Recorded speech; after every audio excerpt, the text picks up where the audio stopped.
As protestas dos alcaldes socialistas non conseguiron frear onte a convocatoria do pleno extraordinario da Mancomunidade do Salnés, unha sesión na que se produciu o nomeamento da voceira do PP de Cambados, Abela Fole, como vicepresidenta do ente comarcal.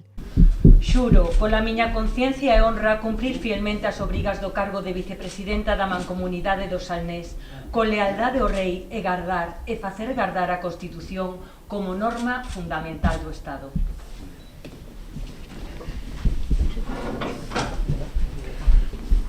Agora Fole formará parte da Comisión Executiva desequilibrando a balanza a favor dos populares. Serán 5 alcaldes do PSOE e 4 do PP, que conta agora coa voceira do seu partido en Cambados e co voto de calidade do presidente para romper o empate.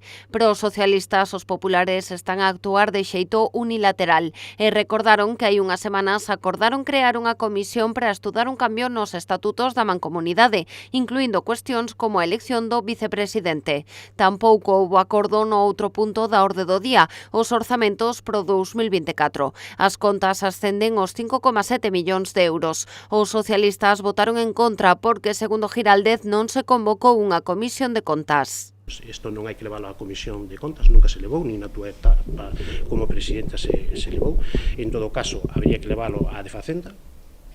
Non está convocada a Comisión de Facenda, nunca estuvo convocada a Comisión de Facenda, que a mí me conste, e, polo tanto, me sorprende que pois eso sea un argumento. O documento contempla un incremento da partida de 50.000 euros para redactar un anteproxecto para ampliar e reformar a estación potabilizadora de auga. Tamén aumentouse a partida para feiras e eventos de promoción turística, pasando dos 20.000 aos 35.000 euros.